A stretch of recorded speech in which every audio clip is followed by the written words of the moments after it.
সবাইকে স্বাগত জানাচ্ছি। আমি মোহাম্মদ রফিকুল ইসলাম।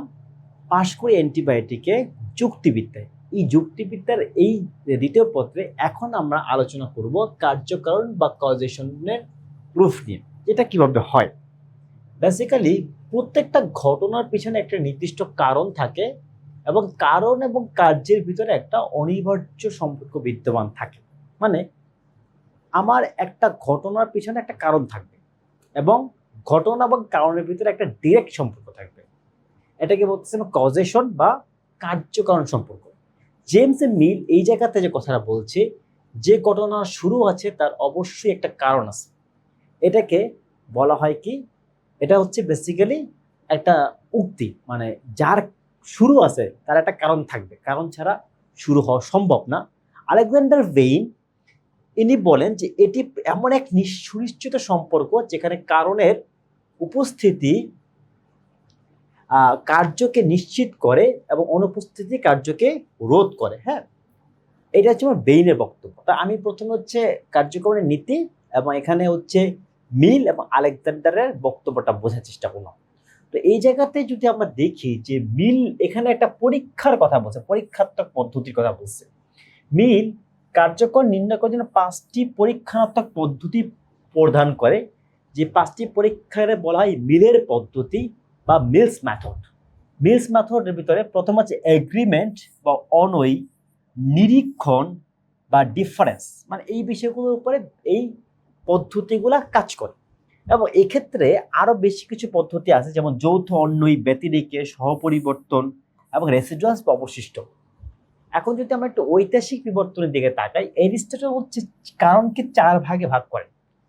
এই 4 ভাগটা হচ্ছে উপাদান, আকার, নিমিত্ত এবং চরম। এবং পরে একে তিনি আবার আরো 2 ভাগে সংক্ষিপ্ত করে, মানে সংক্ষিপ্ত হচ্ছে 2টা, পূর্ণ অর্থে হচ্ছে মোট 4টা। ফ্রান্সিস বেকন, যে কিনা যুক্তিবিদ্যা এবং ফিলসফির একজন অন্যতম প্রথিত যশা ব্যক্তি, উনি বেকন হচ্ছে প্রথম 3টি পদ্ধতিকে প্রাথমিক ধারণা দেন এবং পরবর্তী ইন্ডাকশন বা অপনয়ন, যেটা হচ্ছে আলেকজান্ডার এবং জোসেফ হচ্ছে ইন্ট্রোডিউস করে। সো আমরা যদি এখন এই দেখলাম যে আসলে কার্যকরণ এবং সম্পর্কিত প্রমাণ এবং এই ঘটনাটা কিভাবে হয়।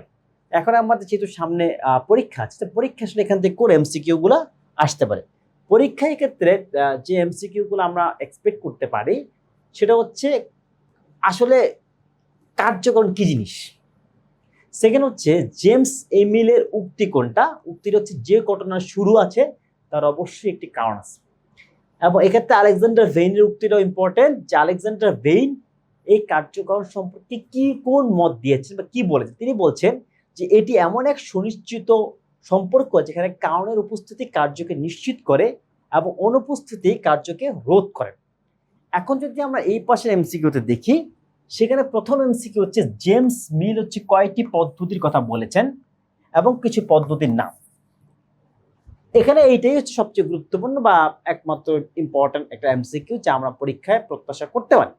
এখন যদি আমরা একটু ঐতিহাসিক বিবর্তনে যাই, এরিস্টটল কয়টি কারণে কথা বলেছেন? 4টি কারণ। তাহলে এইটা হচ্ছে একটা এমসিকিউ, এটা হচ্ছে একটা এমসিকিউ।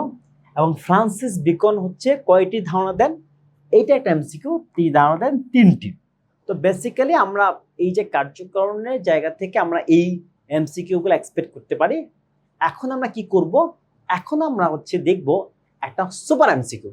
সেই সুপার এমসিকিউটি হচ্ছে বেসিক্যালি জন স্টুয়ার্ট মিল কার্যকরণ সম্পর্কে তিনি কয়টির কথা বলেছেন।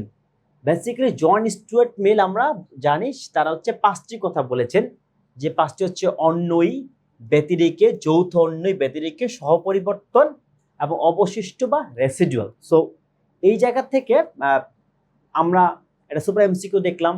আমরা তার আগে দেখলাম অনেকগুলো এমসিকিউ বা অ্যান্টিবায়োটিক যা আমাদের পরীক্ষা আসতে পারে, এবং তারও আগে হচ্ছে আমরা একটা সাধারণ আলোচনা করলাম। সো আমরা আশা করছি যে যদি পরীক্ষা আসে এখান থেকে প্রশ্ন আসবে। এবং যদি তোমরা আরো বিস্তারিতভাবে পড়তে চাও, এই অ্যান্টিবায়োটিক শীটের সাথে, এই অ্যান্টিবায়োটিক ভিডিওর সাথে একটা শীট দেওয়া আছে, সেই শীটটি তোমরা চাইলে একবার দেখে নিতে পারো। সো সবাইকে শুভকামনা। আমরা বিশ্বাস করি তোমরা পাশের সাথে থাকবে এবং তোমরা এবারই পাবে তোমার কাঙ্ক্ষিত প্রতিষ্ঠানে কাঙ্ক্ষিত বিষয়ে পড়ার সুযোগটি। সবার জন্য শুভকামনা।